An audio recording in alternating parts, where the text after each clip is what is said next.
Hello everyone and welcome to CombineCS, the extra step. In this video, I am going to discuss about 2020 very important question on linear programming problem. So let us see how you are going to solve this type of question. So first important term you need to understand what is LPP. LP stands for linear programming problem. So हमने कहीं ना कहीं अपने graduations में and master में we have studied the graph का concept. Suppose we have given two different equations, तो इस टू डिफरेंट इक्वेशंस को हम कैसे सॉल्व करेंगे? So we have to solve the equations and उसके बेसिस पे we will get certain points and उस सर्टेन पॉइंट्स को आपको प्लॉट करना है in the form of this. Correct, हमने पढ़ा है this is the X axis, this is the Y axis and इस तरीके से कोऑर्डिनेट के बेसिस पे we are going to plot the graph.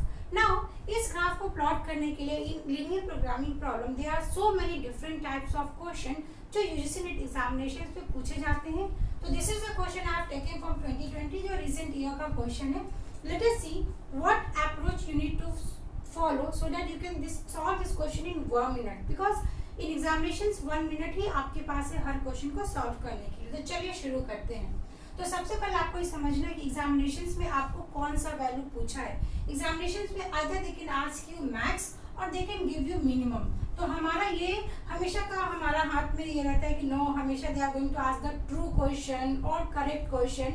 But trends आपका इस तरीके से चेंज हो गया है कि now they are going to ask you incorrect, false. तो क्वेश्चन को पढ़ना is again very important part in the examinations. तो यहाँ पे क्या पूछा है? Max and they can ask you minimum as well. तो चलिए अब मैं आपको समझाऊंगी कैसे क्वेश्चंस को सॉल्व करना है.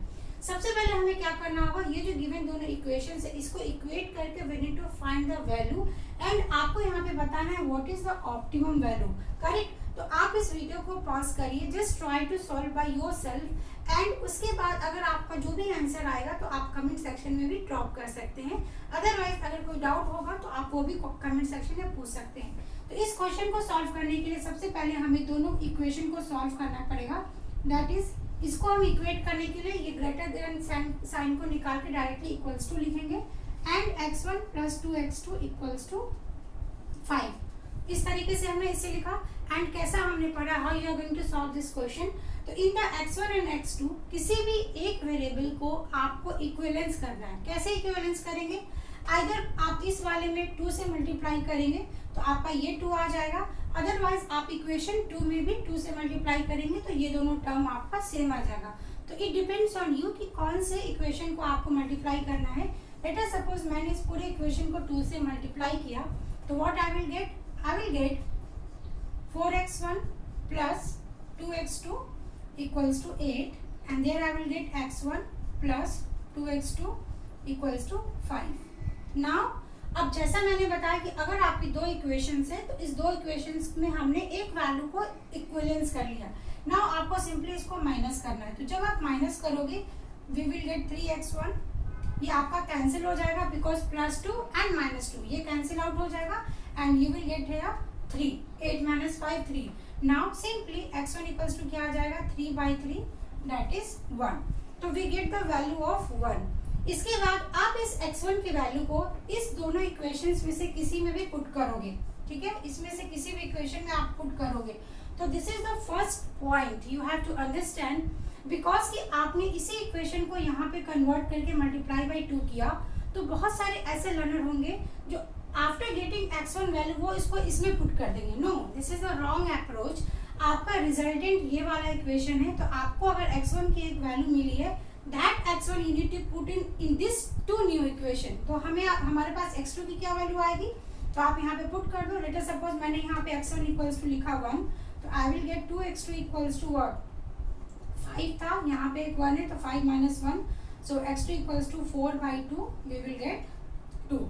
Correct, we will get here 2. तो हमारा यहाँ पे क्या निकल के आया? I am writing here. So we are getting x1 equals to 1 and x2 equals to 2.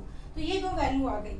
Now second important part of this video, आपका यहाँ पे दो इक्वेशन गिवन है. एग्जामिनेशंस में प्रीवियस ईयर में ऐसा देखा गया है कि आपको यहाँ पे अगेन 3 इक्वेशंस गिवन होगा. तो 3 इक्वेशंस को कैसे सॉल्व करेंगे? आप पहले 2 इक्वेशन को सॉल्व करेंगे, फिर उस 2 इक्वेशंस के बेसिस पे आप थर्ड इक्वेशंस को सॉल्व करेंगे एंड इस तरीके से वहाँ पे आपको मल्टीपल वैल्यूज निकल कर आएगी. तो this is how you need to solve the question, and मैं आपको दूसरे वीडियो में थर्ड इक्वेशंस को भी सॉल्व करना बताऊंगी।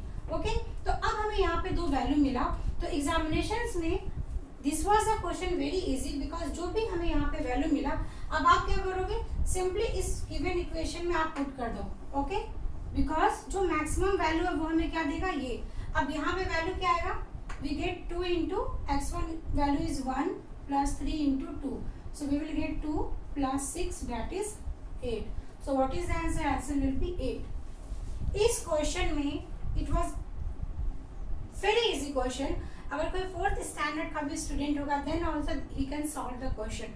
तो कहने का मतलब है it's not about कि always they are going to ask you difficult question. It's about कि how you are going to attempt your question in the examinations, because this was very easy question. इसमें actually LPP तो इन्होंने यहाँ पे लिखा है, but इसका कोई यूज ही नहीं हुआ। ठीक है, तो this was the question for this answer. अब इसमें मैं आपको डिफरेंट ये समझाऊंगी। अगर क्वेश्चन यहाँ पे मिनिमम पूछा होता तो मिनिमम के लिए आप क्या करते, आपका जो भी यहाँ पे वैल्यू आएगा तो उस वैल्यू के अकॉर्डिंग आपका यहाँ पे मिनिमम आता, correct. But this is very important part, optimal value. So in the question they can give you the equation and they will ask you what is the feasible reason, what is optimum and what is degenerate and generate का concept। तो इस question में तो simply optimum पूछा था, बस this part is very important, feasible region, because feasible region का 2019 and 2018 में क्वेश्चन पूछा गया। तो इस पे मैं एक वीडियो बनाऊंगी, बट आपको मैं यहाँ पे समझाती हूँ। सी, ये आपका एक गिवन ग्राफ है, करेक्ट। इस ग्राफ में अगर मैं किसी भी एक पॉइंट करूँ, लेट अस सपोज अगर मैंने ये पॉइंट लिया, इस पॉइंट का एक एक्स एक्सिस होगा, एक वाई एक्सिस होगा। सिमिलरली अगर मैंने ये पॉइंट लिया, इसका एक एक्स एक्सिस होगा, इसका एक वाई एक्सिस होगा, करेक्ट। इसके बाद जब आप किसी भी 2 इक्वेशन को सॉल्व करोगे, you will get 2 different line. एक लाइन आपका हो सकता है इस तरीके से आ जाए, सो दिस इज लाइक x1 का इक्वेशन, दिस इज x2। तो आपके जितने यहाँ पे इक्वेशंस गिवन होंगे, आपके इतने लाइंस यहाँ पे प्लॉट होंगे। तो किस तरीके से लाइन को प्लॉट करना, again that is a part of linear programming problem and computer graphics. Computer graphics में भी आपको इस तरीके के क्वेश्चंस पूछे जाते हैं। तो अब मैंने ये ग्राफ बनाया, करेक्ट। तो this is my first line and this is my first equation. ये दो इक्वेशन को मैंने प्लॉट कर लिया। इस 2 इक्वेशन को जब आप प्लॉट किए, then we are getting this intersection point. इस इंटरसेक्शन पॉइंट को हम बोलते हैं what is, this is known as corner point, correct. ये कॉर्नर पॉइंट है। तो जब आप किसी भी इक्वेशंस को सॉल्व करेंगे and if you are getting one optimum result, so this is a optimal result. And यहाँ पे जो ये रीजन है, ये रीजन, करेक्ट, ये रीजन ऐसा रीजन है जो दोनों लाइन के बीच का पार्ट है। जैसे अगर मैंने ये 2 लाइन किया, इसके बीच का पार्ट है, so this is known as feasible region, correct. अगर आपको एक ऐसा ग्राफ मिलता है जहाँ पे इंटरसेक्शन पॉइंट है एंड उस इंटरसेक्शन पॉइंट की जो अंदर का है ओरिजिन की तरफ, अगर आपको उस तरीके का क्लोज्ड रीजन मिलता है, क्लोज्ड रीजन, करेक्ट। अगर आपको क्लोज्ड रीजन मिलता है, that is known as bounded region. And if you are getting closed और bounded, so it means it is a feasible region. तो ये फिजिबल रीजन का कॉन्सेप्ट है। इसी तरीके से अगर मैं इसकी बात करूं, किस रीजन, करेक्ट, यहाँ पे आपका कोई भी बाउंड्री नहीं है। तो अगर आपने कोई इक्वेशन सॉल्व किया and if you are getting like this, अगर मैं यहाँ पे इस तरीके से बना दूं, suppose this is my graph, correct, and एक लाइन है मेरा यहाँ पे, एक लाइन है मेरा यहाँ पे, तो आप इस क्वेश्चन को बोलेंगे this is not feasible, correct. Why it is not feasible, because अगर हम यहाँ पे बात करेंगे तो यहाँ पे हमें कोई भी इंटरसेक्शन पॉइंट नहीं मिल रहा है and at the same time ये बाउंडेड नहीं है, now it is unbounded region. So that is the concept of feasible and unfeasible. तो इस वीडियो में हम इतना ही रखेंगे। I have just given you the highlight कि how you have to solve linear programming problem, and इसका एक फिक्स्ड क्वेश्चन है जो आपके ग्राफ पे आता है। So you should try to solve how you are going to solve the graph questions, and it is very very very easy. ये हमने अपने स्कूलिंग में भी सीखा है, तो बस आपको एक ब्रश अप करने की जरूरत है।